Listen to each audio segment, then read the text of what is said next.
Lord, make us instruments of your peace. Where there is hatred, let us sow love. Where there is injury, pardon. Where there is doubt, faith. Where there is despair, hope. Where there is darkness, light. And where there is sadness, joy. O Divine Master, grant that we may not so much seek to be consoled as to console, to be understood as to understand, to be loved as to love. For it is in giving that we receive, it is in pardoning that we are pardoned, and it is in dying that we are born to eternal life. Amen.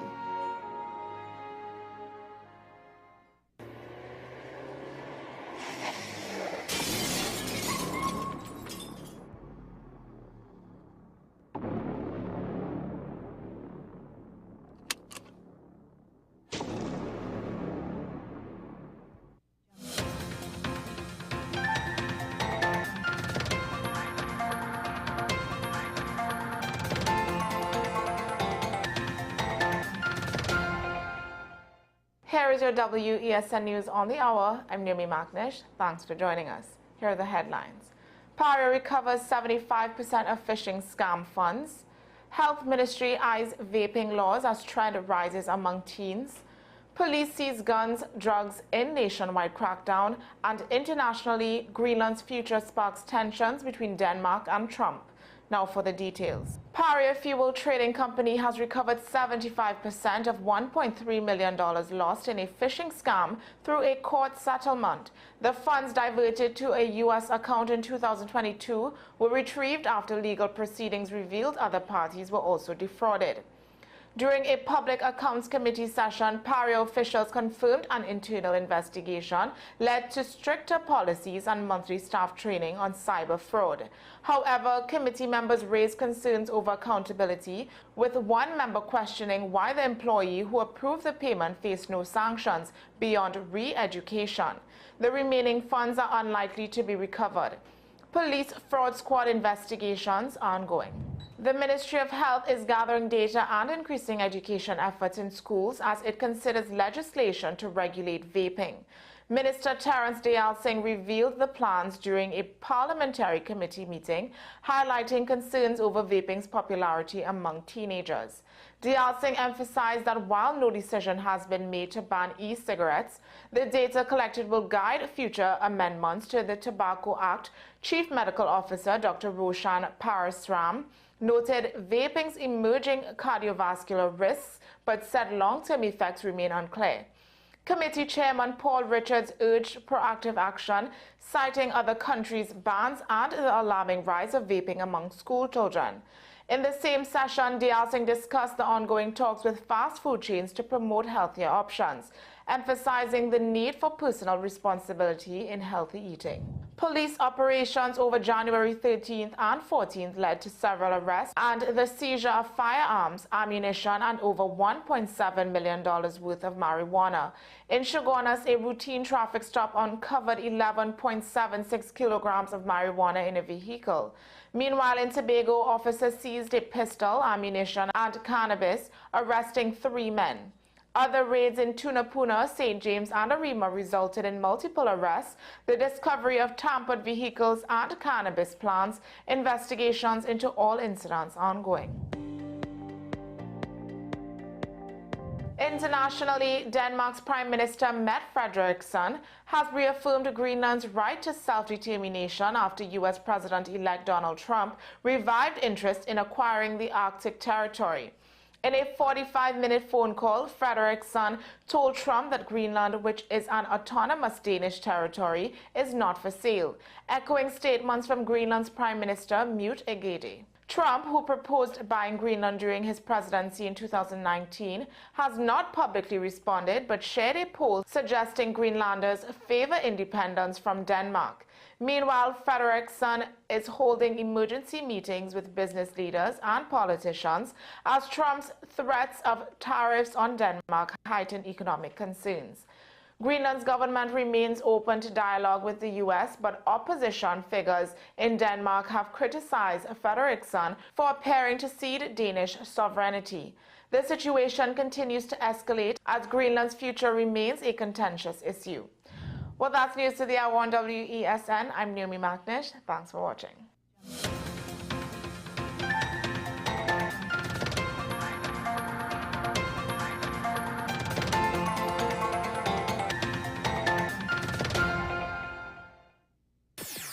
WESN.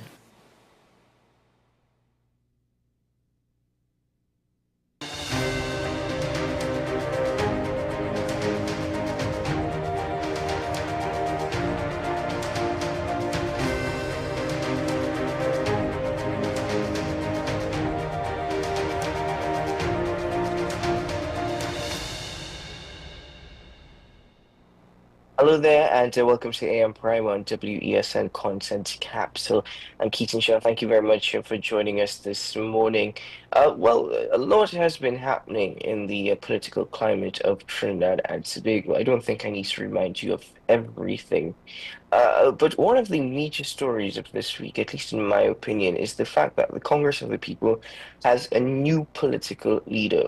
In fact, so much so, it's actually brought into spotlight the party once more. For quite some time, there were questions surrounding the existence of the party and whether or not they were functioning.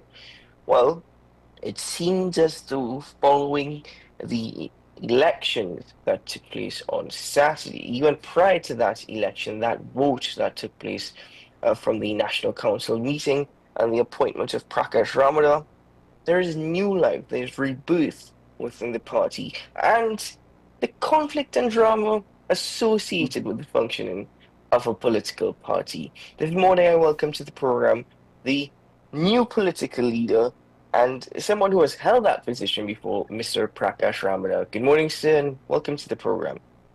Hi, good morning. Thank you so much for having me. It's a delight being with you. It's interesting. When it's a new political leader, actually, the third time, as you rightly pointed out. I won 2 elections in 2011 and in 2014.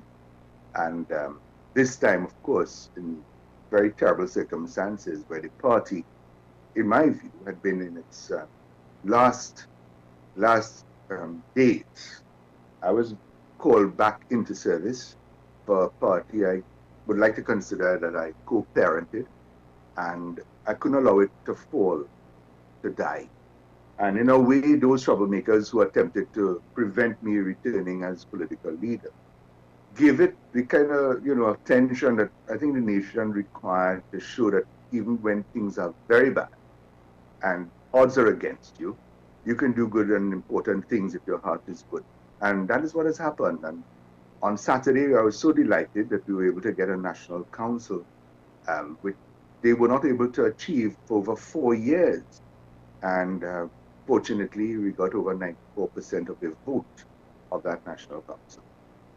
So I'm back here as the political leader of the Congress of the People. We are moving forward in an environment that is fraught with danger in terms of the nation's danger. And we must all play our part in trying to do what we can to save our beloved Trinidad and Tobago. It is not a secret. It is not a mystery where we are. Possibly the lowest the country's life has ever been.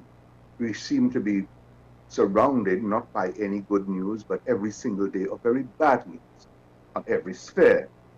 Not just to mention the horror of crime, the economy, as you say, crime is on an all-time high.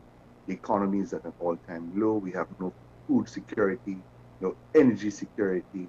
And I could go on, but having said that, Trinidad and Tobago is a country that is very dear to me and to all of us, I imagine, patriots of this nation. And it was a time for us all to come together and see if we could put our minds, our blood, sweat, and tears to work for our beloved nation, Trinidad and Tobago, to do what we can to fix it. Do you think that you have enough time to fix the Congress of the People? How do you plan to go about that process? I know you mentioned that this is the party of which you feel as though you've helped to grow and you don't want it to die, but it's also a party which has remained on the fringes for quite some time. people questioned whether or not the Congress of the People was still functioning, inclusive of myself. So how do you now plan to rebuild a party, especially with the general elections due within the next 6 months? The good news that the COP, the Congress of the People, is not just a name, it's a movement. It is a wish and an ambition of many, many people who do not even know that the COP may very well represent their values, their intentions. It is our work in this short period of time, I agree with you, to reignite that understanding that those persons who are neither committed to the PNM or the opposition, that they have a voice. There's a vehicle available. It needs some repair. It needs a prettying up, cleaning, and oil change, and so and get it moving. The good news in all of that is that the number of persons who actually belong and supported the COP, they've been reaching out, and I was quite pleased to know that they're actually quite enthusiastic to know that their party is back on track. So yes, it's a very short period of time, but I have done so many things in the past together with so many others that surprised critics. And whatever it takes, even in the shortest period of time, we will do all we can in the time frame to reinvigorate the party, and it has started. So that against the odds, things do happen, and we have proven ourselves. After 2007 election, everybody thought we had evaporated, but we never stopped the work right into 2010, and the partnership, we were an integral and important part of that. I know we don't have that time frame. However, we've proven ourselves, no matter what the critics would say, that this is a party that delivered on every promise we made to the best that we could have, and we intend to do that again. So I know we don't have as much time to go through the details of that, but let me just give you some examples. Our manifesto of 2007 included laptops to children, procurement legislation, people-centered development. When we went into partnership, we were able to have the, and we will show to the country the things that we, working with our partners, were able to have delivered, and all in the interest and the development of our people. So with that ambition in mind, we are calling on all of our patriots, all of our citizens. Trinidad and Tobago is at an inflection point. And I have said it, and I will repeat it now, that we do not have to wait for the destruction that is ahead of us for us to change course. I just looked at Venezuela, once the wealthiest nation in the entire region, if not in the hemisphere. Trinidad and Tobago was close to that point. And then I looked at Haiti. We are on the trajectory of destruction at every level, where all our institutions are failing us. All the systems that we had grown accustomed to, the freedoms and liberties that we hold there, will be threatened. Not just by a state of emergency, but the need for one is obvious. We in Trinidad and Tobago, in my view, have been living in a state of emergency that those who have the authority and power never recognize. And the fact that they do not have a curfew, they don't realize that the people of Trinidad and Tobago, in a large way, have self-curfewed. People don't go out, they're afraid. And, all of the discussion, it sounds as if they just got up and realized where we were. It's only because an election is in sight, and the body count, which I detest, but is necessary, is what propelled them to take some level of cosmetic action. But the action that is required is far deeper, far stronger, and far more effective if they understood or cared enough a couple of years back. But as the old Chinese proverb says, that the best time to plant a tree was 20 years ago. The next best time is today. And that for all those who care for Trinidad and Tobago, we have to invest in our future by blood, sweat, and tears, by fixing what we can today. And that's why the COP is here. We will work with all of our colleagues in the political landscape, because at the end of the day, it's the politics that gives you the power and authority to effect change and policy to fix this nation. What a terrible state we have allowed ourselves to decay into. 9 years of failure, looking to get 50 into it. I said enough is enough. Oh, Mr. Ramano, you've spoken about the manifesto in 2007. You spoke about the alliance with the United National Congress in 2010. But also in your response, you mentioned that the COP is a vehicle for those who do not necessarily align or share a vision with the current People's National Movement, or by extension, the opposition, which is a bit contradictory. At the same time, you're saying, okay, well, we worked well, we got these things done with the UNC, but if you don't align with the UNC's vision, you can join us. Exactly at this point, where does that suggest the Congress of the People is heading as it relates to political alliances? Well, it's very simple to me that when time comes for us to make decisions as to how or what we will coalesce with, then there will be negotiations.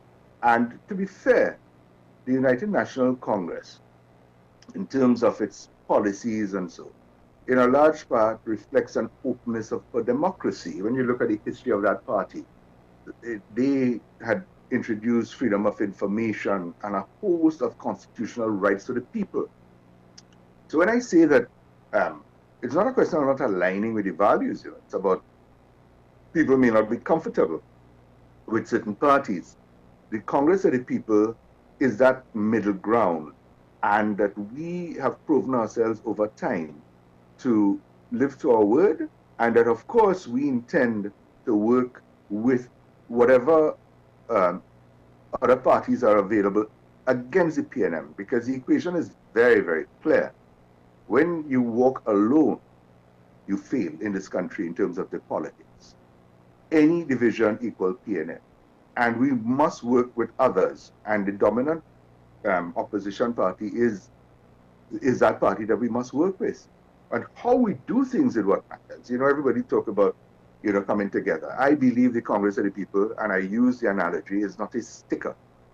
It is not something to put and adorn and say, well, the COP is here. No, the COP has to earn its way with depth, breadth, and weight, so that when we start discussing how we shall work together, we do so from a matter of mutual respect. There are agenda items that we want to ensure that the population sees that we are coming into agreement with others to deliver upon. For instance, proportional representation is one prime example, so that parties like the COP that has support throughout the length and breadth of this country, tremendous numbers, but in constituencies they believe that their votes will never count. If we have proportional representation, all that comes together. So the cumulative numbers throughout the length and breadth will add to the force and power of the party, and not just to the COP, for other parties. So it is about opening up the democracy. That is one example. So in terms of, we did it before, in terms of aligning, but it was not just with the UNC, it was the COP, the TOP, NJAC, and that sort of amalgam that represented literally a cross-section of the population that never felt that they belonged to the PNM. Now, I'm not hitting the PNM as if it is an awful thing. They are very good people. They've had a lot of good things, but its present posture is one of a dominant, almost, what shall I say, power-centric, but not people-centric. And with all of the resources of the nation, they've allowed this country to fall to its, to me, the lowest level it has ever been. So that we have to remove our divisions and work together as one people. And I'm not sloganeering here. We've done it before and we'll do it again. We must. The stakes are that high. Prior to your election as political leader of the Congress of the People, there was an agreement, what seems to be an understanding at least, that was signed between the National Transformation Alliance, HOPE, TNT, and of course the party COP. From your position, does that understanding still stand? Is that something that you are still very much forging ahead with, bearing in mind of a fractured relationship between the NT and the UNC, of whom you've also indicated that you're willing to collaborate with? Yeah, let me put it like this. To me, it is obvious that agreements are okay to the extent that you wish to have some. When I took over leadership very recently, it is my view, first of all, that you cannot have a party going into any relationship unless it is standing on its own 2 feet. The party it is too noble a party to go cap in hand to anyone and to hold on to agreements from a position of weakness. So my immediate responsibility, together with its leadership, is to strengthen the party, and then we will discuss, who we will work with. I've made that abundantly clear. But the dominant party at the end of the day in the opposition is a must-do. The equation has been set. The question is, how do you do it? Go to them cap in hand without any respect, without being able to truly negotiate and just say, hey, the COP is here, we stuck onto you. No, we come as we did in 2010 with tremendous strength and capacity and support. A lot of criticisms have been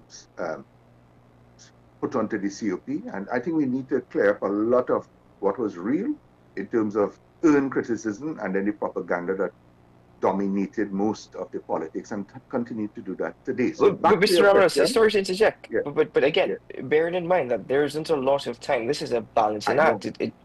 Yes.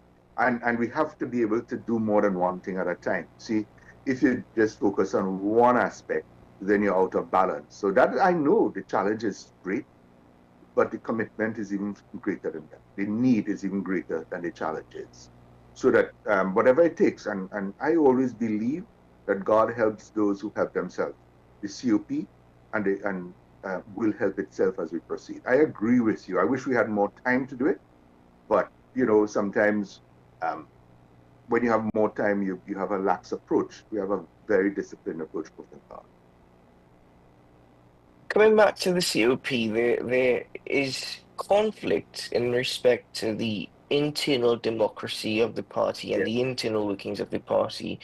I've interviewed Mr. Werner Leversley, who made some allegations of voter panning, which are very serious, What? and I believe it is something that is due to be taken up with the executive if he has not done so already, because he's indicated that he is abroad.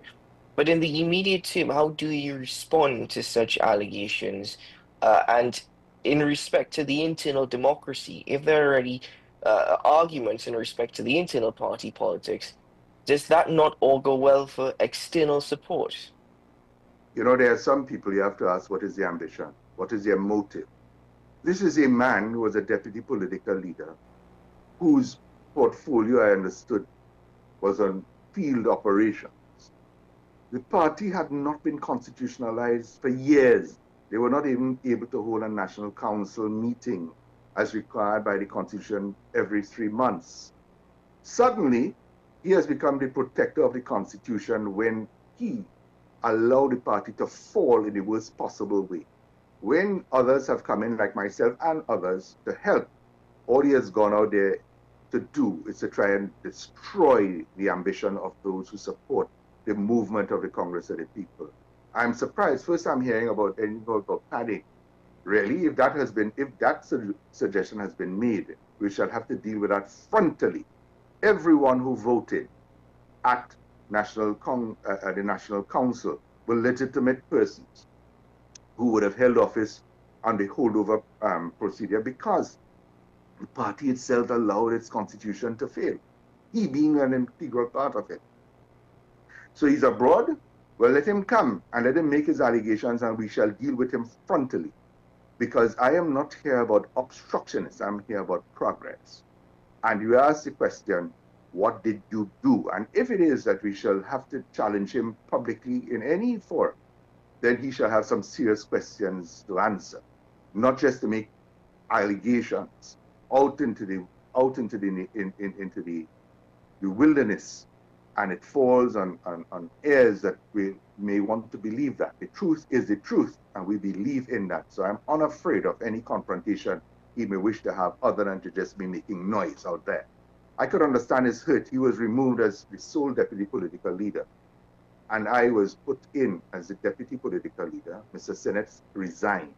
the protocol and convention want that that person will then become interim political leader to be confirmed, yes, by National Council. Understand what they had not been able to have achieved that in over 4 years, within a short period of time, because, and I'm not saying me, but what I represented was that mobility, action, work, and success in the party. We were able to have achieved a National Council last Saturday. So I'm stunned to hear now there's an attack on the party's heart and soul moving forward. Is it the intent of Mr. Eversley to destroy the COP? He cannot do it. It is far bigger than him. This is a necessary vehicle for helping save the soul of this nation. And when you see the work that we've done in the past and we intend to do in a very short period in our future, then we don't have time for fools. Mr. Ramana, prior to this election and prior to your entering the executive once more of the Congress of the People, were there any discussions between yourself and the United National Congress over potential alliances, or even you are working with the United National Congress? Were there conversations? Have there been conversations since this development within the party? Let me put it on the record here that I've had no discussion with anyone on coalition or so, because I was not a leader of a party. And Mrs. Prasad Bisesa, we go way back. We've had multiple discussions over the years. And in fact, it is no secret, I will say, that from time to time, we will speak on national issues, including legal ones. And I spoke with her some time ago, the last conversation, and meaningfully so, on a legal opinion which I gave to her on a simple issue as to whether police officers should be permitted to go to court with guns. I just given you the sort of things that we speak about.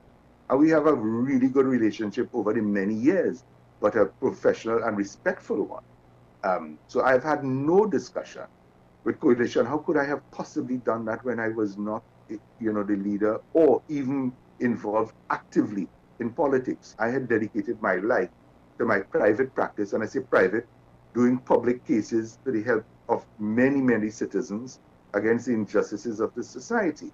When I took a decision to come back into the COP, it was mid-December, and the time when I actually became deputy political leader by appointment was, and then interim political leader was December 17th. I have had no discussion since then, no even before, in relation to any coalition. But it is our intent, as we've worked successfully in the past, to deliver on the dreams and ambitions of the Congress of the People. And the only way, you have to learn, in 2007, 148,000 votes, no seat, therefore no authority, no ability to deliver on our promises or manifesto or hopes and expectations. We were able to do that magnificently, yes, not perfectly. A lot of criticisms along the path, but 2010, 2015, we need to re-examine that to see our successes. And look what happened to the COP when it ran again on its own in 2020.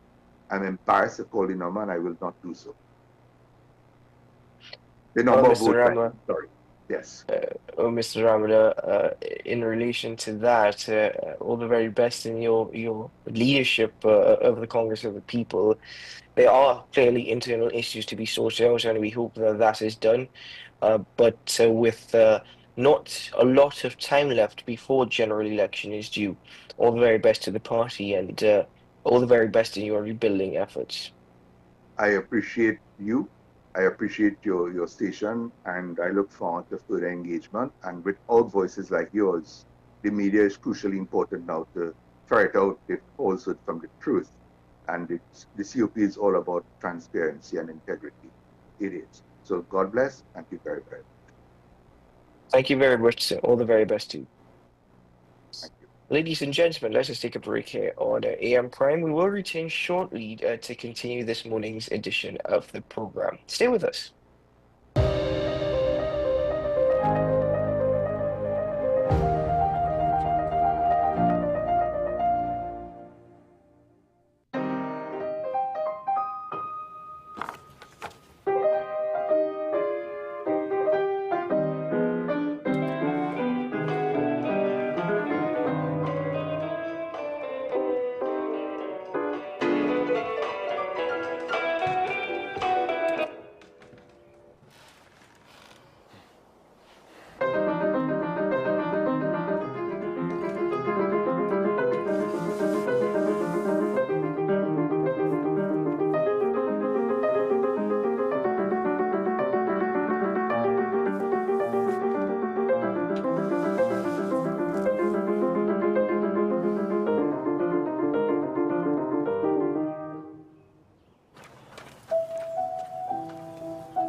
need treatment for obesity or any related abdominal procedures? The community hospital now offers minimally invasive laparoscopic surgery done by an American-trained, board-certified surgeon with over 20 years' experience.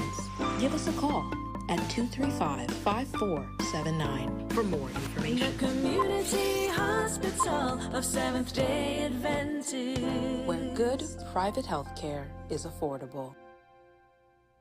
Transform your home with PCU Plus. From stylish furniture to the latest appliances, we have everything you need to create your perfect space. At PCU Plus, we offer fair prices and affordable financing options that are cheaper than hire purchase agreements. With convenient locations in San Fernando, Tobago, Arima, and our lifestyle showroom in Barataria, you're never far from the best deals. Visit PCU Plus today and discover why we're the top choice for quality furniture and appliances. PCU Plus. Quality you trust, prices you'll love. Visit one of our locations or find us online to start transforming your home today. Simon's Musical Supplies Limited. We are the specialist in new and used musical instruments, carrying top brands like Yamaha, Pearl River pianos, vinyl and Sabian cymbals, Remo and Evans drumheads and Fender guitars, just to name a few. Also a wide assortment of music books, pan and accessories. At Simon's, we service what we sell. Trust the leader. Call us now at 625-6412 or visit us at 20 Board Street, Port of Spain. The best birthday gifts are at dbesttoys.com. Shop for the best brands you love at the best prices. Like VTech, Leapfrog, Fisher-Price, Play-Doh, Hot Wheels, Barbie, Cocomelon, LOL, Baby Alive, Crayola. Visit us in-store at Forces Flagship MacBean. Shop online now at dbesttoys.com. Order via call or WhatsApp at 32DBEST to order. And remember, we have the best toys at the best prices.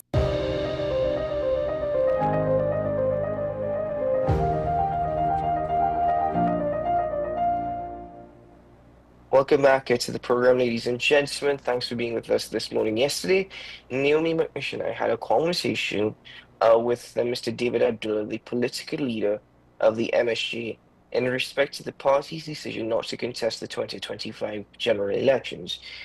During his responses, Mr. Abdullah raised a point of several issues that affect how politics is practiced in Trinidad and Tobago, or not necessarily issues that affect how they are practiced, but just generally the practice of politics in Trinidad and Tobago. And these are issues of which they're focusing on and hoping to address over the next 5 years leading up to a 2030 general election. Mr. Abdullah joins me once more on the program this morning.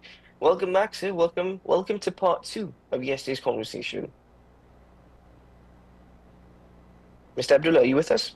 Yeah, sorry, somebody was trying to call me. I'm using my phone because the camera is best on the phone.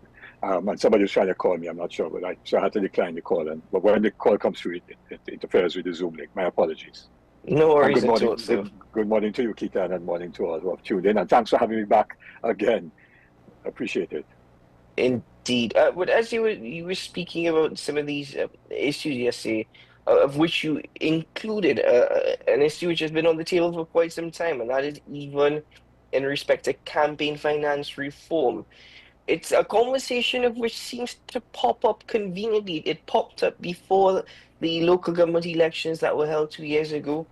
I am certain it's something that is going to be raised heading into a general election, but it's something that we seem to fail to address at this point. So how does the MSG plan to make this an issue that will actually be heard, to make this an issue that will actually be dealt with? Yeah, thanks for that. And as I mentioned yesterday, there actually is a piece of legislation. The first time it has been put before the Parliament. It's known as the Representation of the People Amendment Bill, number 1, I think, of 2020, or it may have been of 2021. And it went before the Parliament in 2020. And then, of course, there was the general elections of 2020. So it was brought back again subsequent to the start of the new parliamentary term, 2020 to 2025. And it has been before a joint select committee of Parliament since then. And I mean, if you go on the Parliament website, you will see, I think, maybe 2 or 3 reports, very, very minimal reports of the joint select committee. They have the Parliament hired a consultant, paid for a consultant to give them advice on the draft legislation. They wrote to various stakeholders, if you want to call it that, political parties and other interest groups, to comment on the draft legislation. And there will be a listing of those that submitted responses. The MSJ, we submitted a very detailed response.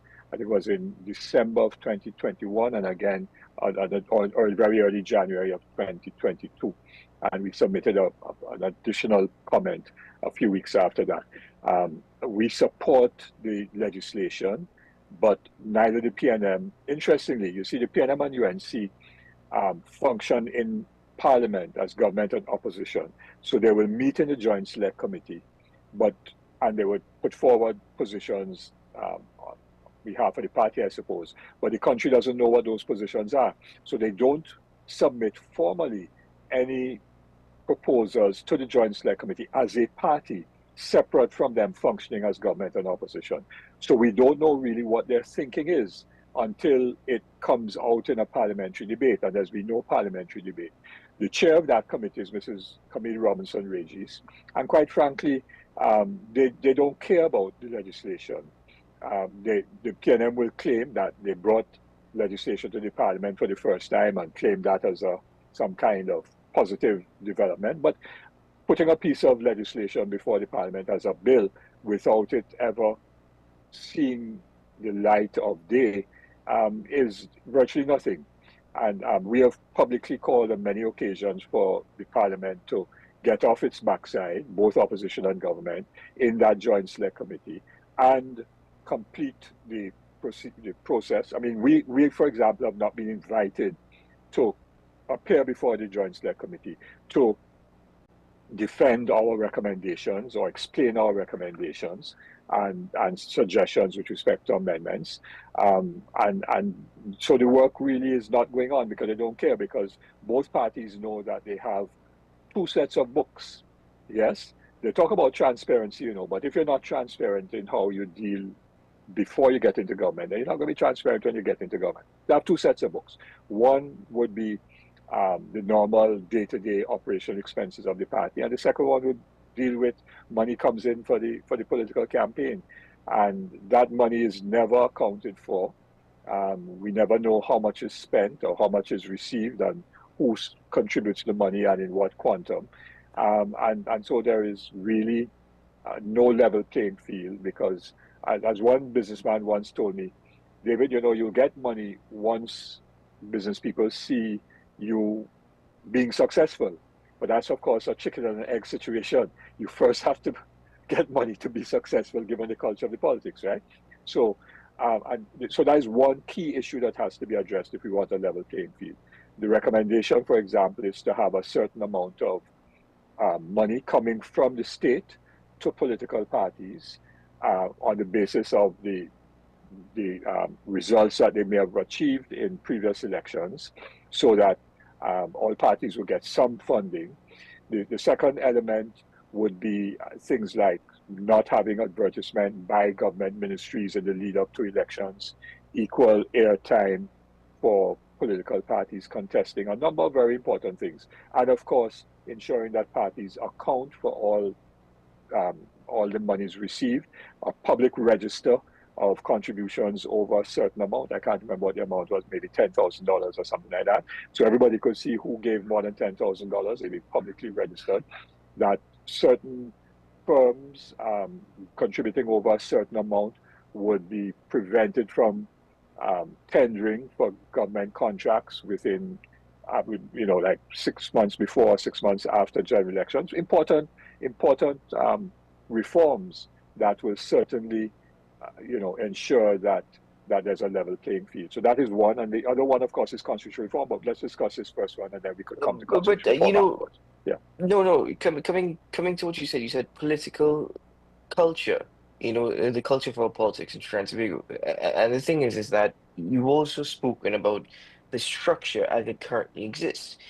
You find ourselves in a situation, Mr. Abdullah, where the structure and the culture exists because of political parties. Political parties have the power and the influence to create or even restructure what currently exists.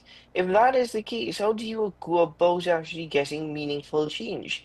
If it's the same political parties that are creating the climate or the structure that benefit themselves, it's not necessarily something that is going to be addressed. It's just going to be conversation after conversation after conversation. Absolutely correct. Lloyd Best termed the phrase, or used the phrase, how does a culture escape from itself? And that is why we in the MSA say that what we need is a revolution of the mind. We need enough people in the country, enough of our citizens who will say, we are not going to allow and tolerate this existing political system and culture to continue any longer.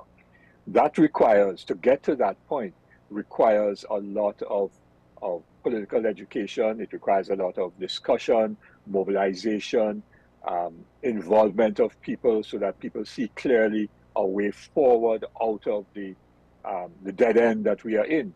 And that is one of the reasons why the MSA says we're not contesting this election, that we have to build a party so that we could do that kind of work to get us to the point where we have a revolution in mind, where we can break free of that political culture, challenge the status quo successfully. Now, let's move forward to you're speaking about constitutional reform. There's a lot here to unpack. We don't have a lot of time.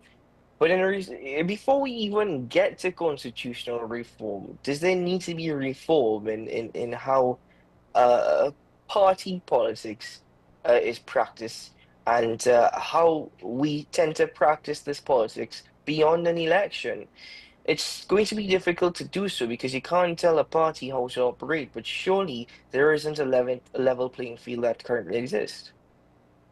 Agreed. I mean, take, for example, the recent process, the one that started last year on constitutional reform.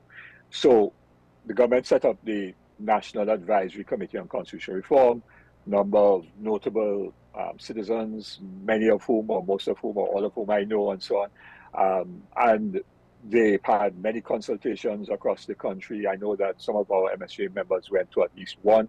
We as MSA submitted a very detailed memorandum, not because we felt that there was going to be, by the government, a proper response to constitutional reform, but because we think that when there's a process like this, it is necessary for us to put forward our views so that the country can be aware, to the extent that they get information, that the MSA does have a position to significantly reform the political structures in our country.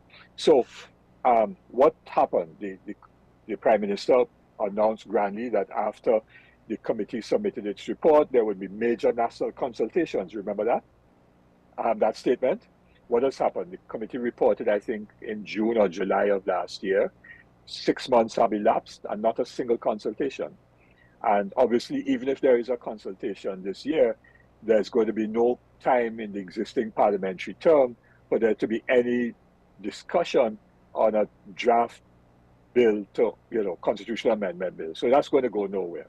So, Mr. Abdullah, I'm sorry to interject, but this is something that happened before as well with the former People's Partnership government just before an election. There was conversations, there was talk, and it died a natural death. It seems to have been the case currently with this administration. So you tend to wonder if these things happen in cycles. Well, they happen because governments want to, or parties, I should say, in the lead up, if they're in government, in the lead up to election, want to show that they are fulfilling some campaign promise or something like that. But they're not serious about ensuring that that there in fact is change. So why did the Prime Minister decide in 2024 that there should be this process of constitutional reform? Why not in 2020, right after they won the elections, so that you had 2, 3, 4, 5 years to complete a process of significant consultation, bring draft legislation to the Parliament, have it thoroughly debated, and so on, not only in Parliament, but outside of Parliament, and then effect the change, So in effect, it's a kind of Mama Guy approach by those. And then look what the PNM did. What Dr. Rowley and the PNM did was precisely what Dr. Williams did to the Wooding Commission of Constitutional Commission in the 70s when instead well, the Wooding Commission had extensive consultations and presented its recommendations and report. Then Dr. Williams went into the Parliament for the matter to be debated and so on, and attacked in the Parliament one major recommendation, which was proportional representation. And that was one recommendation of the Wooding Commission. And savaged it, saying that it would be a knife in the back or something like that of the PNM. Right, of the PNM, it wasn't about country, it was about, you know, the success of the PNM electorally. And so some aspects of the Wooding Constitution Commission report were accepted. That's how we became a republic in 1976, but many other aspects were not. So what happened this time around? The PNM had its own internal party discussions on constitutional reform, which is fine, but they never then produced a report or recommendations or memorandum that went to the National Committee so that the National Committee could have considered the views of the PNM. Instead, what then happened was the PNM called a big meeting in Napa, and Dr. Rowley then attacked the very proposal of the National Advisory Committee on Constitutional Reform on proportional representation at the PNM meeting, and then made one ex cathedra, you know, from the pulpit statement, which is that the coat of arms will be changed. So at the end of the day, that was not necessarily a part of the process of constitutional reform. The Prime Minister decided on it. We're not necessarily in disagreement with it, but all the other key recommendations of the committee just were not addressed at all by the government, you know, and this, all of this demonstrates both how the parties operate, because Dr. Rowley felt he could do that as leader of the PNM, all right? So he makes a statement as leader of the PNM at a PNM meeting about the coat of arms, rather than coming to the Parliament. And he always talks about the importance of the Parliament. You always hear him talk about the Parliament, the Parliament. Why didn't he then come to the Parliament, coming out of the PNM thing, and say, go to the Parliament with a specific recommendation or move a motion or whatever to have the coat of arms adopted, but changed? But no, he made that ex cathedra statement in a party gathering. And so the whole issue of constitutional reform has been stillborn once again. And unless we get constitutional reform to change how power is organized politically, then we're going to continue to have problems of citizens feeling left out of decision making. People then have to protest on the road, on the street, block roads because their voices are not heard. They can't recall their councillor, they can't recall their MP if the MP and the councillor are not doing a good job.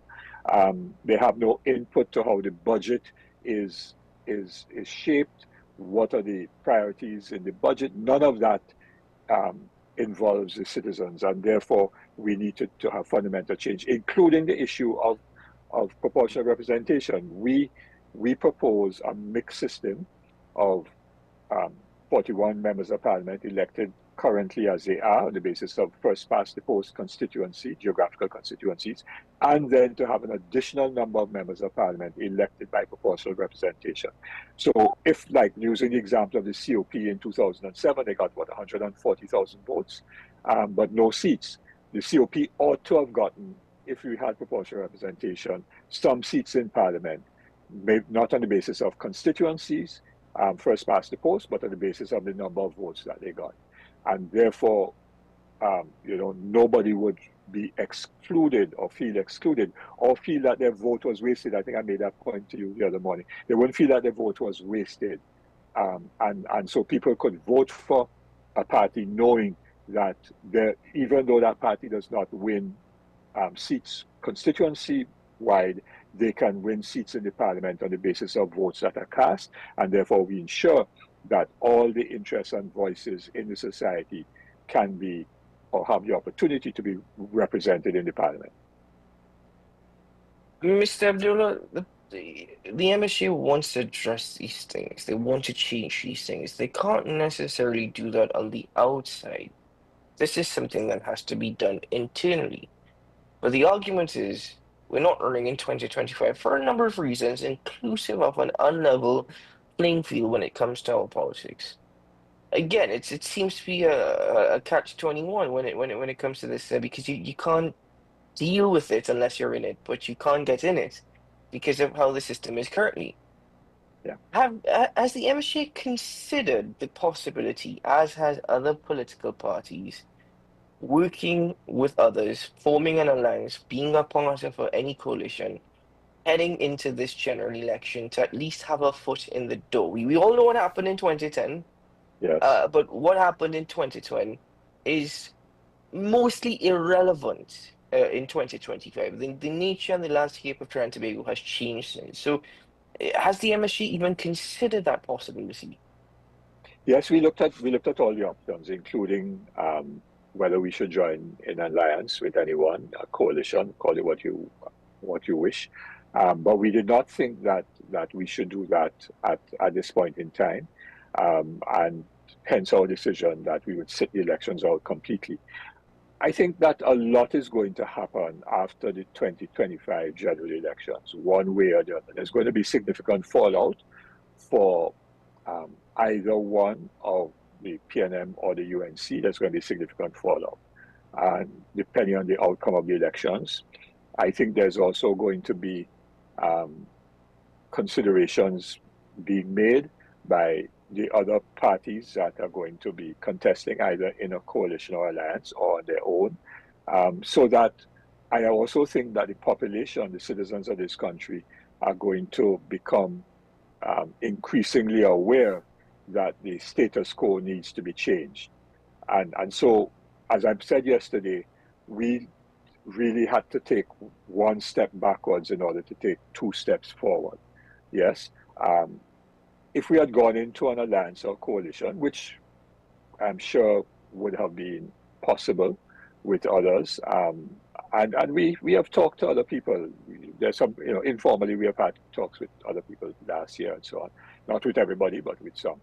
But, if we had done that, assuming that whatever arrangement we got into, we were able to be in government, would we have been influential enough or significant enough to get the kinds of reforms done that are necessary that we've been talking about over the last 10 minutes? Major finance reform of parties and major constitutional reform. So that's one key question. And therefore, would we have been able to move the ball significantly down the field and advance the interests of the people of Trinidad and Tobago? And if we went into an alliance or coalition, say some people talk about many of the third parties coming together and so on, and that did not win, what would that mean in terms of going forward politically? So we looked at all of those issues, quite honestly. We didn't skip over them. We talked about it very carefully and decided that, in this coming period is when the real hard push to get fundamental change will have to be made. And the best way for us to be involved in that push is to build the MSJ as a strong party. When you get involved in election campaign, all of your time and energy and so on gets focused on campaigning and not necessarily on building the party. You see, the PNM has built a structured party over the years, yes, and has that structure in place. So campaigning becomes something that is built upon that structure. The UNC doesn't have that structure necessarily, but they have ways and means of communicating with their supporters and members, and they have money and so on. So they can engage in that campaign, and then if they have members of parliament and they have councillors, they have constituency offices, they have institutional means of sustaining the party outside of the electoral cycle. They have they could speak in parliament and a whole range of other things like that. And they have access to the media in those ways. So those parties have that advantage. We don't. And therefore, if we were to have engaged in an electoral campaign, then it would have been that much more difficult for us to build going forward. And that is why we said, let us sit this one out. Let us take one step backwards from the electoral politics. Not that we are not that we're going to be silent in the elections, trust me, but one step backward in terms of contesting the elections in order that we could take 2 steps forward by building the party in order to present a real alternative whenever the next elections are held. How long do you think that is going to take? To build a party or to Yes. on the next elections? No. To build a party. It's a process, and I think once we have, we have a work plan. Once we focus on it, we have new people coming in to give us new energy.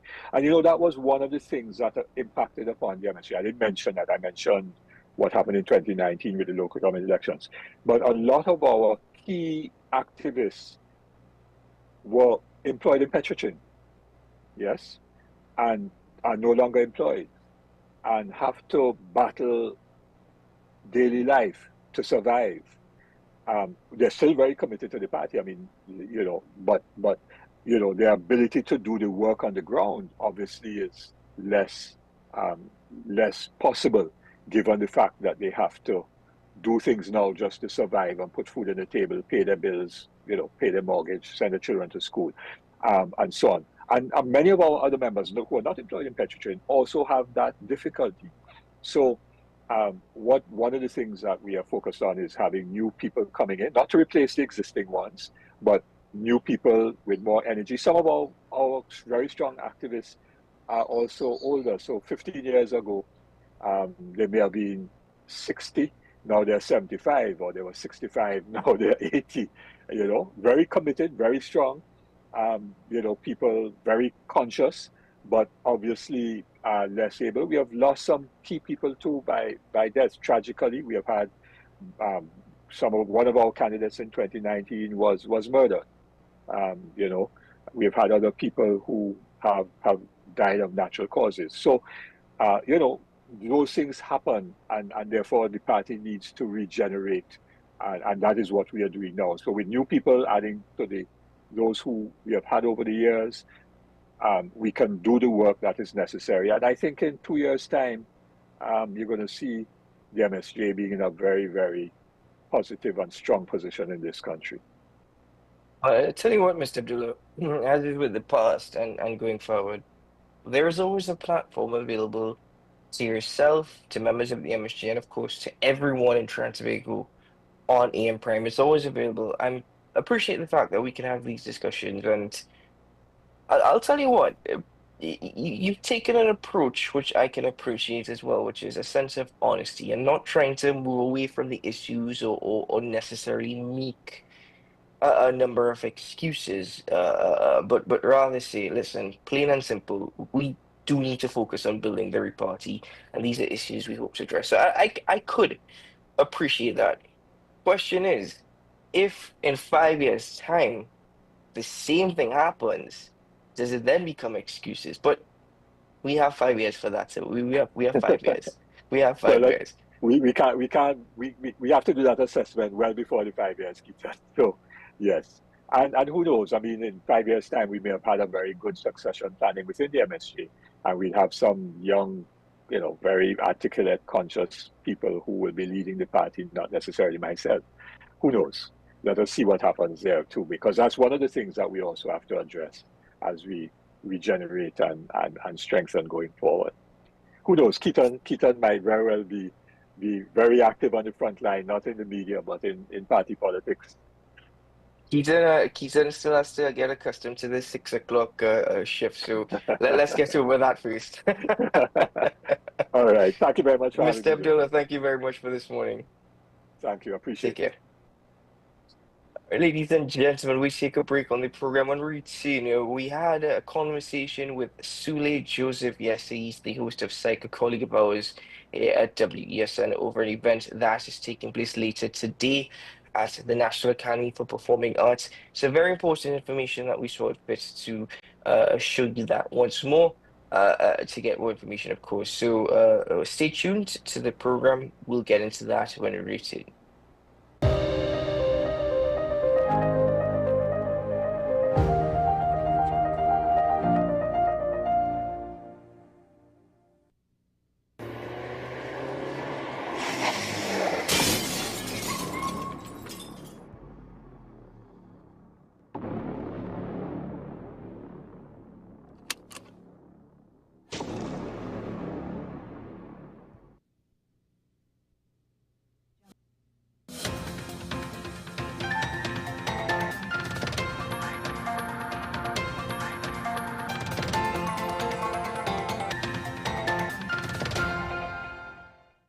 is your WESN News on the Hour. I'm Naomi Macnish. Thanks for joining us. Here are the headlines.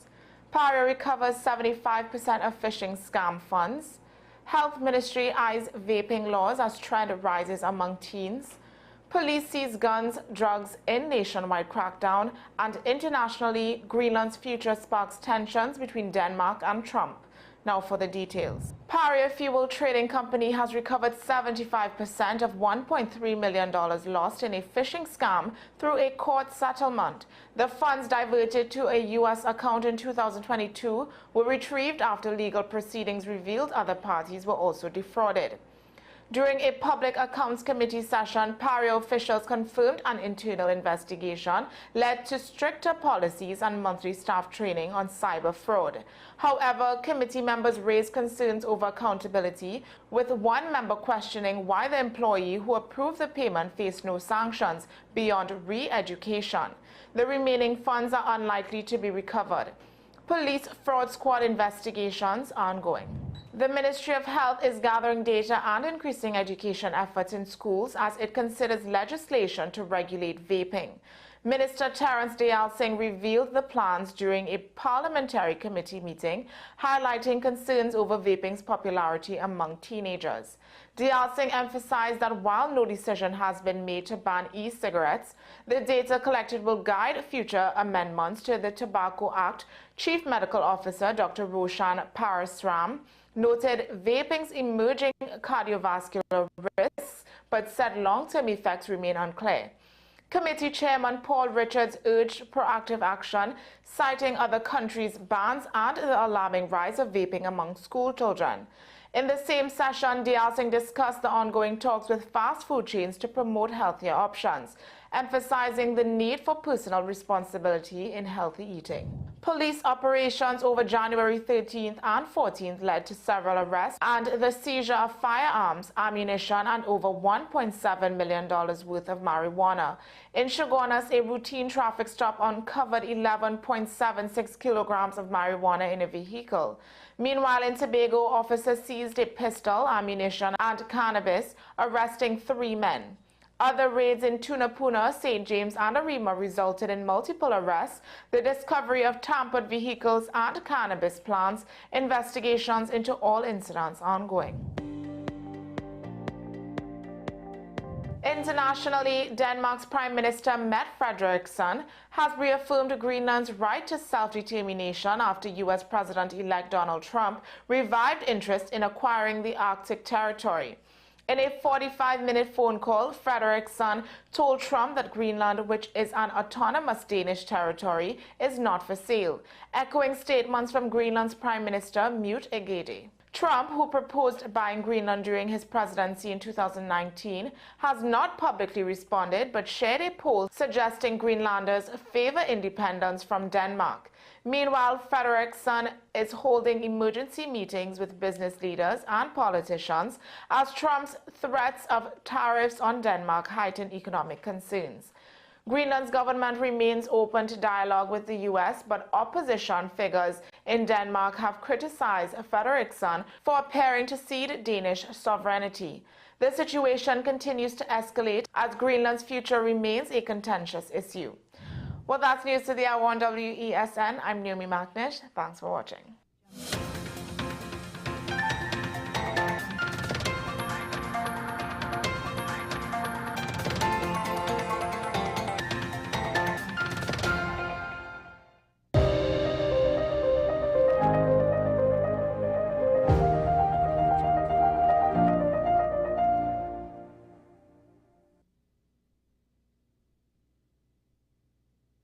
We've got a co-host with us this morning, somebody who has actually risen before the sun has, and that in itself is a good thing. We also have with us a special guest. I say special because this was planned, about 8 o'clock last evening. Discussions were put in place, and we were just actually talking about the topic off air. But first, let me introduce my co-host for this edition of the program. She is the news anchor at WESN, as well as a co-producer of AM Prime, Naomi Macnish. Naomi, good morning and welcome back. It's good to see you. Good morning, Keita. Good morning to all the AM Prime Group viewers. Sorry. Happy to Don't be. worry, it's early in the morning. We're all still waking up very early. And one individual who was awake before all of us, but decided to come in last, Sule Joseph was with us. Sule, good morning. Good to see you. Good morning, Keaton. And the last shall be first, and so therefore the first sometimes shall be last. Thank you for having me this morning. Sorry to confuse as we always have everything. Sule, good to see you. And a happy new year, of course, to both of you guys. Thanks for joining us. Now, Sule is actually the chairman of the Youth Mobilization Project, and in part of that, they're actually having a Growth and Opportunities Expo being held tomorrow at the National Academy for Performing Arts, that's NAPA, in Port of Spain. Now, it's specifically targeting a youth. Of course, school children, but all youth are welcome to be a part of it. And it focuses, again, specifically on Port of Spain and its environs. But let's get more into this as Sule joins us for this conversation. Sule, I've briefly introduced what is taking place tomorrow at Napa, but please expand a bit more as per tomorrow's activities and events. All right. So first, let me be informal, and then I'll be formal about it, right? And the informality, Trinidad and Tobago, basically, forgive me as I speak Trini parlance, right? And I break it down. Look, we have plenty youth sitting on the corner complaining about it have nothing for we, right? They have nothing for we outside there. As the problems have nothing. The government doing nothing, nobody doing nothing, it's sufferation, right? And we have a lot of agencies, because I deal with agencies, actually I specialize in working with youth, and there are a lot of agencies that we also work with who complain about under-subscription to the programs that exist. So then there's a gap. There's a gap between the youth who sitting on the corner saying that they have nothing for me, and the programs that exist in terms of the under-subscription of a lot of these programs, because they have some brilliant programs out there. That is the truth. So what we've decided to do, out of an NGO that was formed back in 2015, right, called the Youth Mobilization Foundation, is to bridge that gap between the youth who look in and the organizations that need. Right? So this is the hope that this expo will be that bridge, will be that bridge that connects the youths where they are at. Now, as a therapist, I understand meeting people where they're at. You can't come and talk this fancy language to some people who don't speak that language. They won't understand what you say. And you can't come and speak a certain language to people at a higher level because they don't understand what you're saying. So you need a bridge. And so, therefore, what we are attempting to do essentially is to bridge that gap, is to provide that space where we could tell people from the community, come and hear this now, man. Come and sit down and listen to these programs. Come and see what opportunities you have available to you. Come and see who hiring. Come and see what career paths exist. Come and see how do you become this? How do you move forward on this? How do you're interested in law? How do you move from where you're at now in secondary school to becoming a lawyer? What's the real path? Speak to some lawyers and find out, right? You're interested in being a pilot? We have an aviation school present. Come and find out what's the requirements to becoming a pilot or getting into some other career in aviation. What's required? What are the careers that exist, right? We have embassies that will be in attendance. What are scholarship opportunities, or what are the opportunities that exist abroad? And we have the traditional universities that are rushed, but outside the traditional universities, we have the Chinese consulate and embassy, for example, who have come on board with us, besides the US, which is non-traditional, and they have a lot of opportunities that we don't necessarily seize because a lot of our youth are unaware of them. So again, it's to bridge the gap. That's the point of the expo. Sule, apart from these youths gaining knowledge from this expo, what is there anything in place for just, I guess, when they come to this expo, is there anything in place for them to solidify this knowledge that they've gained, to follow up, for them to actually have action backing up what they learn at this expo, what they hear? Well, one of the things is that we've primarily targeted school children, particularly Forms 5s, Form 3s, and Form 6s, persons who either selecting subjects or leaving school. So you're leaving school to come and do something, come and see what you can do when you're leaving, right? Instead of going home and wondering what is the next step. Come and see what you can do. Or maybe you have an idea of what you want to do, and you may come and you may discover that there may be more you can do other than what you thought originally possible, right? Now, what we have attempted to do, and so far we have about almost 300 students who've registered, is to have students register in advance. So we have enough information. We have students' interests. We have information on what students would want and contact information. So the idea and the hope is, if we have children who have registered significant interests, either they continue that interest with the organization, or they registered with the organization that they want to continue more information, or through us, we can then continue to link through the information we have collected in registration, the organizations with the parents of these youth, so that there will be continuation. It can be continuation, definitely. One of the points that I noted in the introduction was that this is targeting specifically youth, post-Spain and environs. Why in this instance is that taking place, and not just youth across Trinidad and Tobago?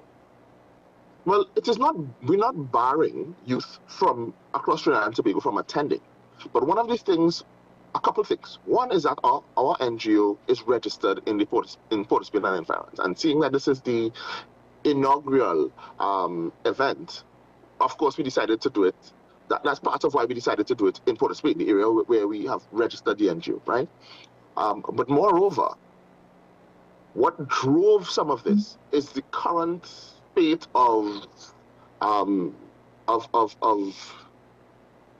social incidences that are violent social incidences that are occurring currently with our youth in Port of Spain, right? And so we felt, how do we help combat that?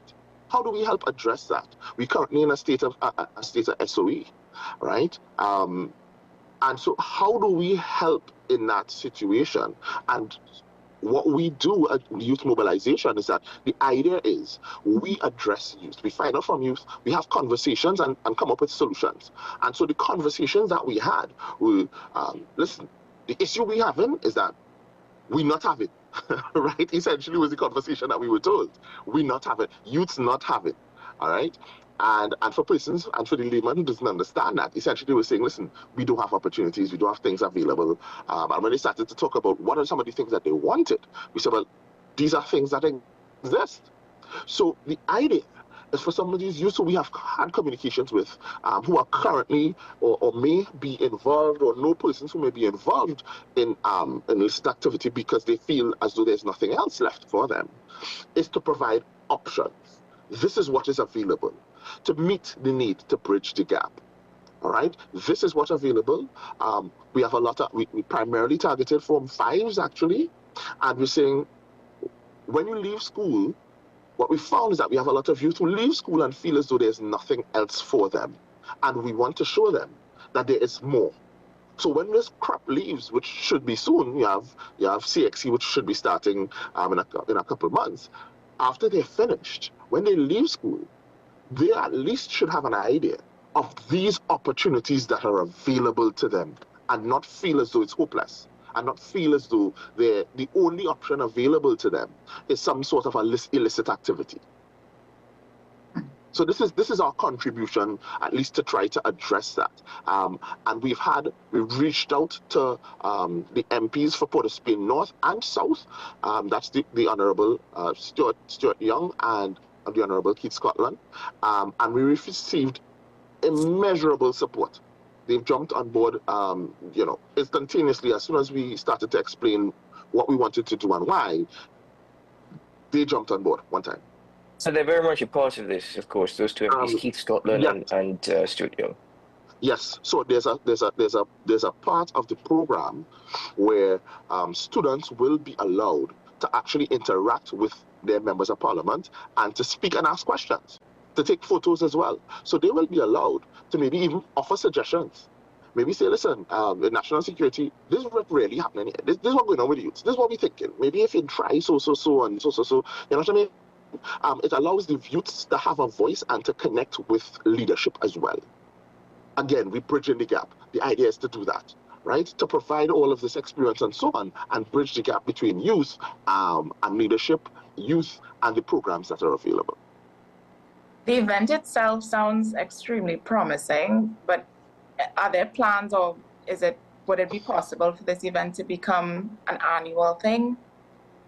Well, the intention is that. The intention is for it to be annual.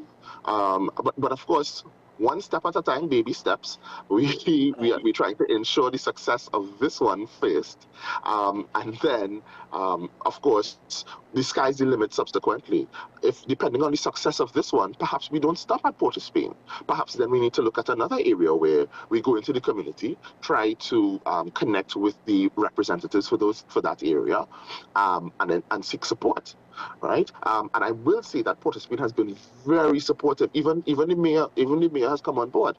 All right, so we've had the mayor is on board, the MPs for the area have come on board. Corporate Trinidad has come on board. All right, and so we are very, very grateful when persons start to hear the idea and what we're hoping to do with this program. That a lot of persons have come on board in support. I think that's... sorry, Numi, go ahead.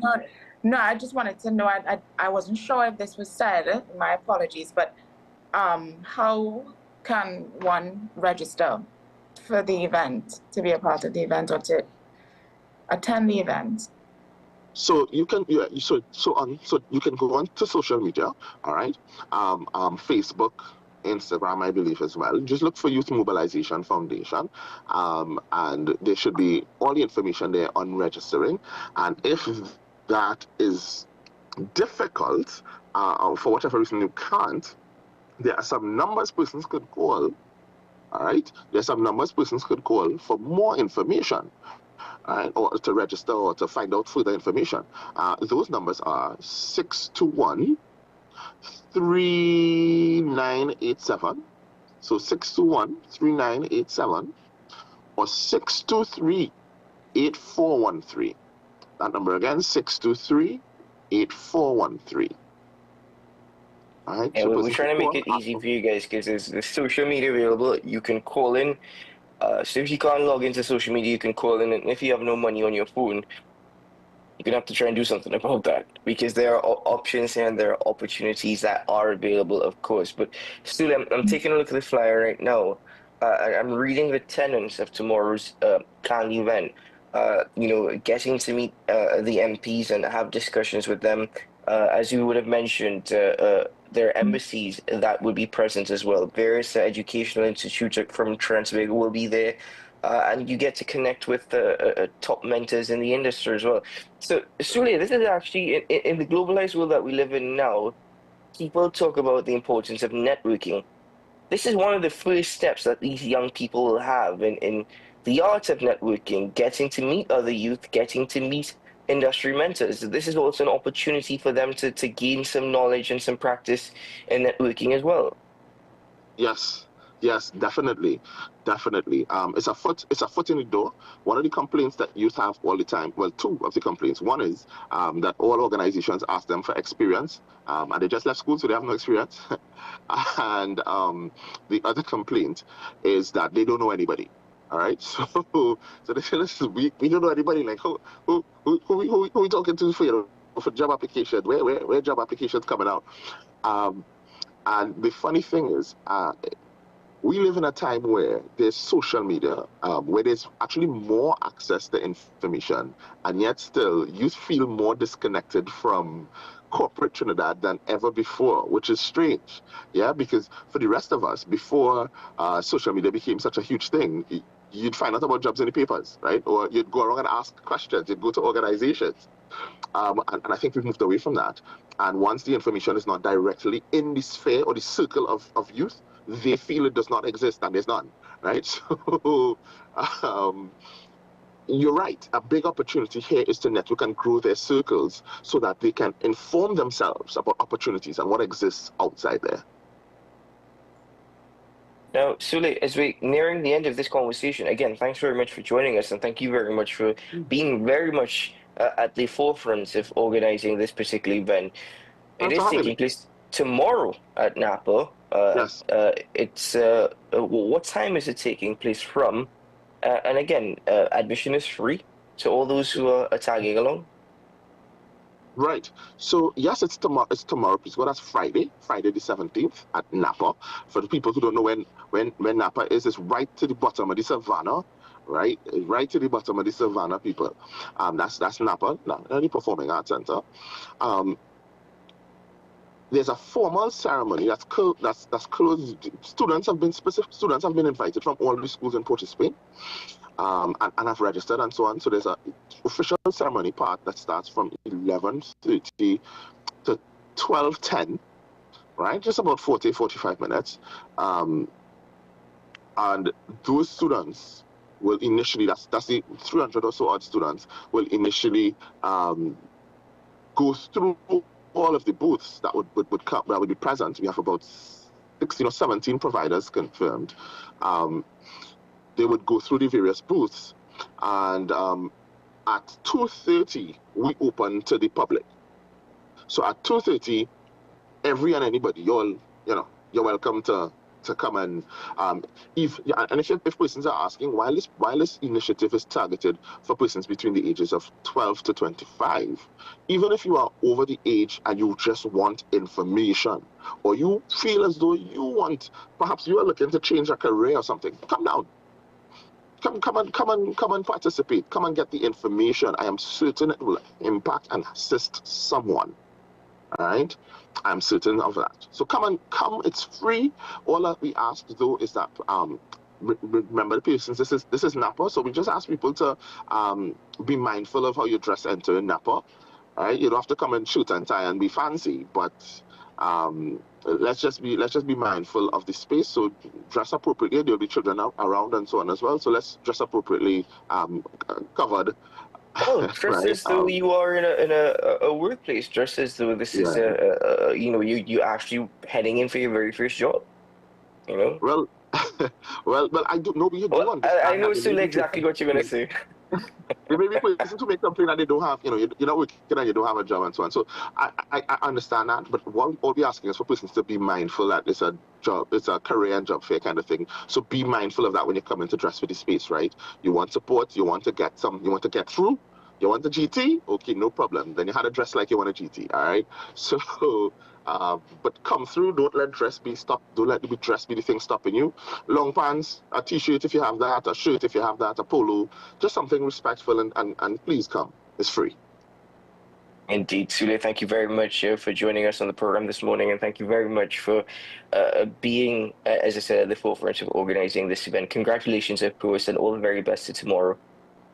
Thank you very much, Keaton. Probably you should come and talk about being a television host and how do you wake up and have your hair perfect in the morning, or how do you you can come share some tips with the youth. No problem at all. Very, very much always open to it. Just let me know anytime you need some help, and I'll also speak about the stresses of having colleagues like Sule and the youth, and how to navigate such challenges in the workplace. Thank you, Sule. Thank you for having me, Mr. H.H. McNeish. Have a blessed day today.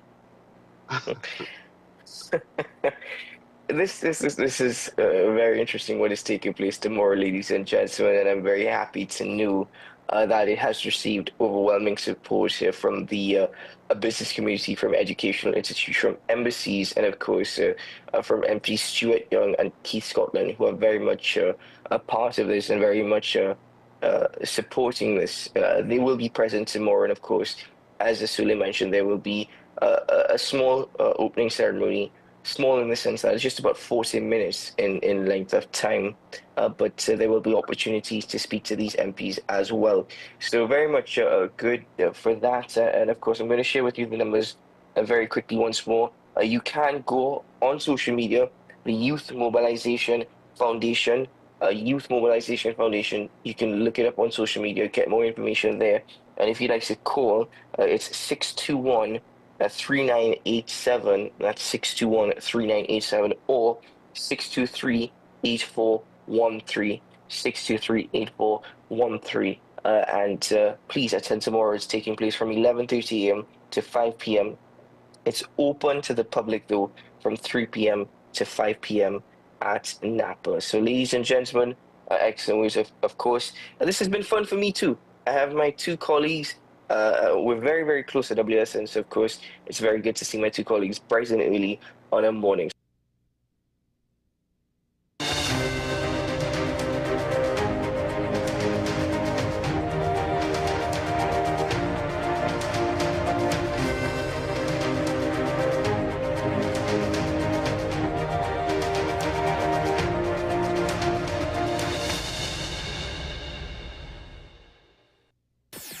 WESN.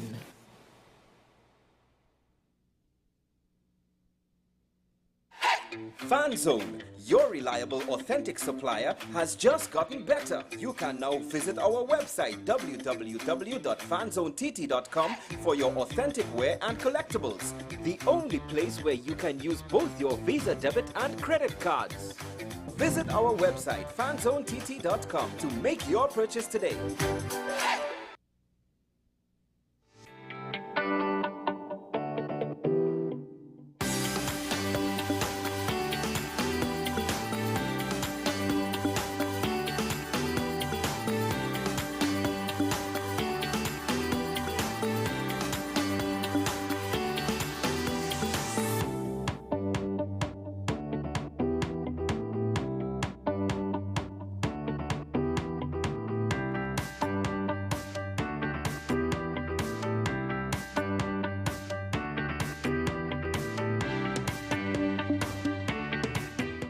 My name is Dr. Stephen Carroll, the CEO at Community Hospital of Seventh-day Adventist, and we are committed to making good private health care affordable.